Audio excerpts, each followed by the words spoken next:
Ignition sequence starts. 6, 5, 4, 3, 2, 1, 0. Liftoff. We have a liftoff.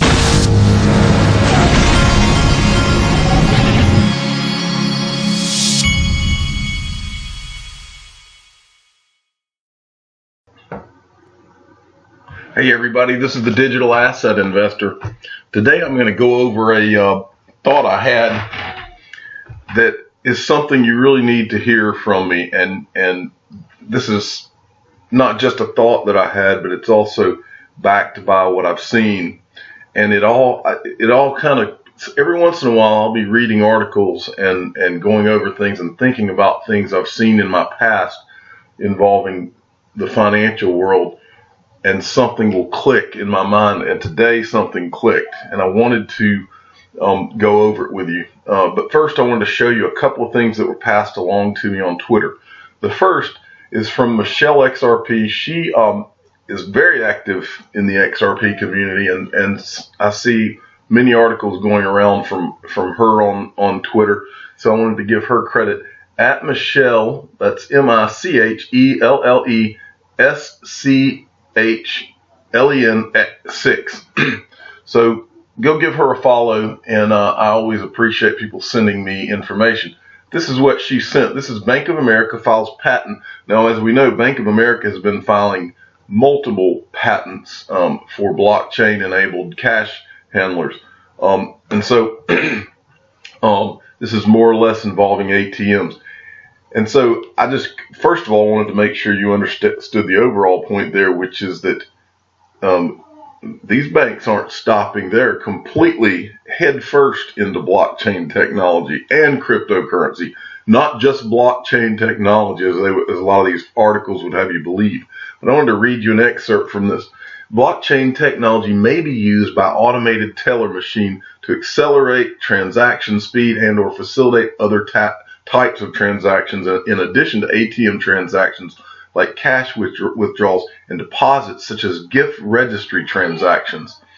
B of A also says their solution could assist ATMs in tracking transactions, one of the most popular aspects of the digital ledger technology in the crypto space.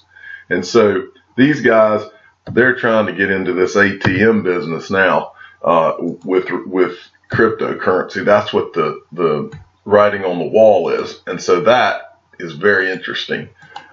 Next, Von Crips sent me something. This guy is more aggressive than just about anybody in sending me things, and for that reason, he eventually, you keep sending me a lot of good information, and one of them is going to hit with me on a given morning. So I really appreciate Von Cripp being out there and working so hard. At BONCRYP, give him a follow.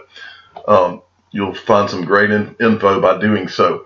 Ripple News, PricewaterhouseCoopers official appraises XRP as an example of the cryptocurrency market maturing. And this is he's a RegTech leader, shows his full support to XRP. And this is the article that he's referencing. And I'll read you a short bit of this. Sorry. Henry R. Here's another name for me to butcher. Henry Arslanian, the PricewaterhouseCoopers and RegTech leader for China and Hong Kong, asserts that 2019 has a lot of exciting things in store for the cryptocurrency industry. In all this discussion, Arslanian showed his full support to Ripple's XRP, noting the competition it poses to well-established SWIFT. He asserted that Ripple promises quick settlement, which is a game-changing advantage. This feature is ought to invite more and more financial institutions to add cryptocurrencies to their roster.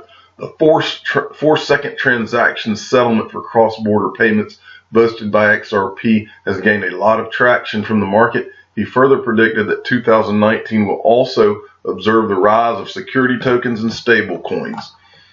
And he is right. So this is a PricewaterhouseCoopers guy that's acknowledging that Ripple is the one.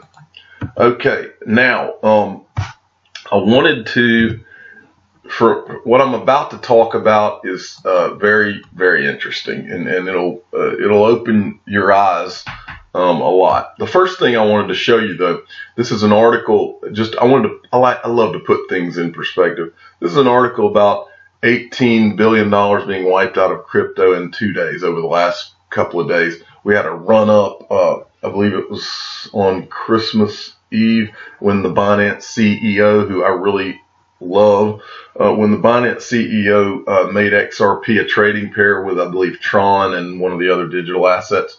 We had a run up, and that was much appreciated. He made a really good move to do so. And he has a diehard fan in me from now on for that. But I wanted to put this in perspective. This is an article written about crypto. 18 billion wiped out. Oh, emergency. It's all so scary. Well, let's look at the S&P 500 on Christmas Eve. The S&P 500, now I'm using a figure. This is a figure I found, 23.28 trillion as of November, but maybe that could have been a lot less now, because maybe 20 trillion or so. But I was just going to use this figure to illustrate a point. On Christmas Eve, okay, using 23.28 trillion for the value of the S&P 500, Dow suffers record-breaking Christmas Eve losses. The S&P lost 2.7%. I went and did the math. Roughly, and don't hold me to the figure, but it is roughly, 600 billion was lost in a half of a day on Christmas Eve for the S&P 500 versus that silly 18 billion. We're in such an immature market in crypto that things look big and scary, when what's big and scary is this. What happened on the Dow is what's scary, and it's beginning to create a lot of panic. Now, I want to draw your attention back, not just to what happened on Christmas Eve, but why it started to happen.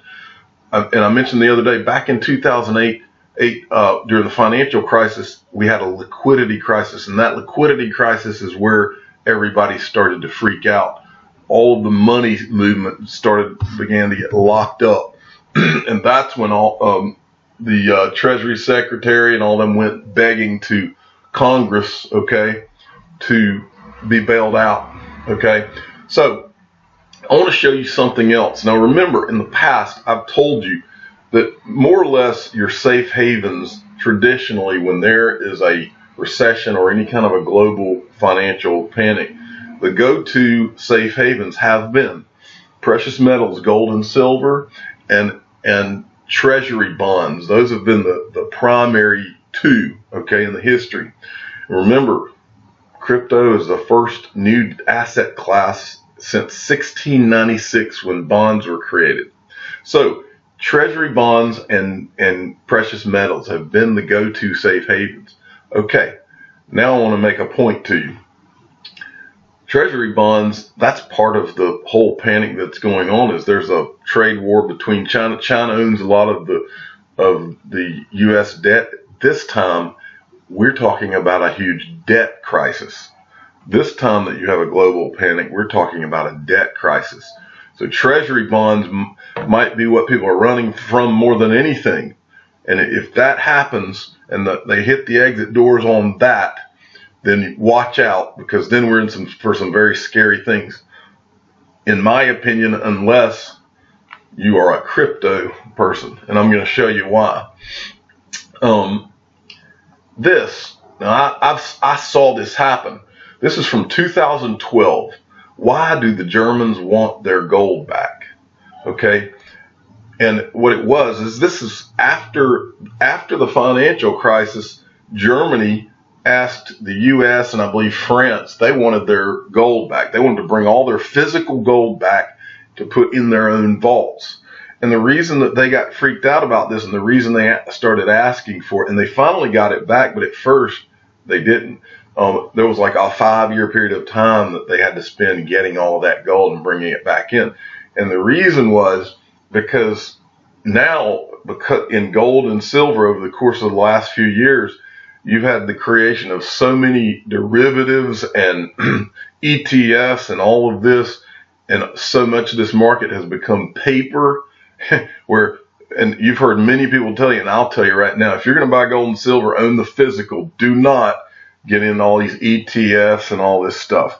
That is a danger zone, especially as we go into this. And I'll tell you, I want to make another point having to do with that. But first I want you to understand that the reason these guys wanted their gold back is that the 2008 freaked them out. That's one of the many reasons. Their population was demanding it as well, probably for the same reason. But anyway, look at this article. This is from Forbes back in 2017. 3 reasons why investors should avoid gold ETFs. And I want to read to you. This should really sink in with you, especially in the times we're in right now. It's titled. This is a section of this article. It's titled "No Exposure to Gold." You may be surprised to learn that gold ETFs don't give you exposure to gold, but it's true. The gold prospectus states that GLD, which is an ETF, GLD represents fractional, undivided interest in the trust. When you invest in a gold ETF, you are buying shares of the trustee. Basically, you are a shareholder of the trust, not a gold holder. As such, GLD shares represent paper claim on gold, not gold itself. This negates a major reason for owning it: protection during crisis. If the economy collapsed and brought down a part of the financial system with it, the trustee will settle your claim in cash, not gold. The real irony is the price of gold could be skyrocketing and the ETFs could be going bankrupt at the same time. Given these issues, long-term investors would be wise to avoid gold ETFs. Luckily for those wanting to buy physical gold, things have never been better. Okay, well, I want to make a point here because I used to own this GLD ETF, and I want to tell you what I have seen happen. And this is the reason all of it is kind of scary. Not in the long term. In the mid to long term, physical gold and silver is never going away as a good investment, period, in my opinion. And I will own some, but my plan is to own some as we come out of all of this, the crisis that I think is coming, and as the crypto market gets near a maturity point, which we're nowhere near. My plan is to invest a lot of my crypto returns, not a lot, but a percentage of my crypto returns in gold and silver as the crypto market gets to a maturation. And in my opinion, a maturation means 20 to 100 trillion. We're not even in the ballpark of the beginning of this, really. But anyway, I want to make this point. I owned gold and silver over the course, like post-financial crisis and all of that. And I saw the gold and silver ETFs get beat up as a result of fears, back during, I don't remember exact dates, but after 2008, I saw the gold and silver ETFs get beat up because of a lack of trust, probably back when Germany was asking for its gold. I saw those ETFs getting beat up and the values going down when gold and silver should have been going up, but going down because of the lack of trust of whether those ETFs were representing. But the thing is, the gold price is the gold price, and when you look on CNBC and you see the gold price, it doesn't really matter. It's up and down based on that price is affecting your physical gold too. And so what I'm saying to you, and my point is, there's a lot of uncertainty that is created because of all of these ETFs and derivatives around gold and silver. And in my opinion, and I've seen it as a holder, I've seen it. It can decimate the actual value of gold and silver. So if these ETFs are going down like crazy, they're tracking right with the actual gold and silver prices most of the time from what I saw when I was holding them. I don't hold them any longer, but that's a scary place to be that tied to this Wall Street created derivatives market. They have, in my opinion, really hurt. What should be done is it should be illegal to have all those derivatives. They should just have physical gold and silver and let it be that. Then the prices would probably be $50,000 per ounce of gold right now. But as we've seen before, and I've shown you articles, J.P. Morgan is that they have some of their people in legal trouble, criminal trouble right now for admittedly having manipulated the silver market. And if you think they don't do it with gold, I'm not saying J.P. Morgan, but just Wall Street in general, if you think it's not done with gold too, then why would you think that it's not good with gold as well? Once they have all those derivatives and everything in place, that's what allows them to do it. So now let me round this out, and I want to make my final point about crypto. Okay, Mark Yusko, I showed you guys a video not too long ago with Mark Yusko and Anthony Pompliano who are with Morgan Creek Capital, and they were being interviewed at the Consensus event. And it was a video, and I had gone through and summarized it. Mark Yusko referred to crypto in that he used a word I had never heard, but that word finally made sense to me when I started looking at this gold thing. The point was rounded out. Now think about this. Imagine, everybody's getting really scared over this stock market thing, and this is worldwide. If those traditional safe havens have been gold, silver, precious metals, and if they've been those things and treasury bonds, if those things represented a lack of trust, and all of a sudden we had what Mark Yusko referred to, he used the word TRUSTNET when he was talking about crypto. And I went around looking for that word somewhere else, and I found it in this Hedge Week article. He used the same word. And it says, the title here, it says, cryptocurrency will put individuals in control of their wealth. Well, he uses the term TRUSTNET, and I wanted to read to you the context of where he said it. He says, whereas the internet was all about connectivity and the mobile net focused on the ubiquity of access of information through mobile devices, the TRUSTNET will establish a single point of truth that will allow the peer-to-peer exchange of value. When you think about a true peer-to-peer world without intermediaries, it gets really exciting really fast. And now I want to show you this. Let's talk about trust. Let's talk about TRUSTNET. Imagine a global panic, and imagine that you do not trust what the real value of gold is. Imagine that treasury bonds are not the safe haven anymore because the U.S. has run us up into so much debt, and the debts of the world are scaring everyone. Imagine that world where those cannot be gone to anymore. Now imagine that along comes the TRUSTNET, where anyone can type in, or not type in, but copy and paste the address of any XRP wallet in the world, and they can immediately see exactly how much is there. Imagine a world where you could just take your central bank's wallet address, put it in, and you could see exactly how much is there. Or imagine where you could type in, there was an actual gold-backed digital asset that was backed by actual gold, and you could put in that digital asset's address and see exactly how much gold. Imagine that it was all transparent. If this does not make you realize how revolutionary what we're a part of is, and why this decentralization and why the transparency of digital assets is so important, you'll never get it if you don't get it after what I've just shown you. I'm the digital asset investor. I'm not an investment advisor. This is for entertainment purposes only. Please subscribe and hit the like button and tell your friends and family that we're a part of the TRUSTNET, and for that reason, it will explode. It's just a matter of time. Thanks for listening.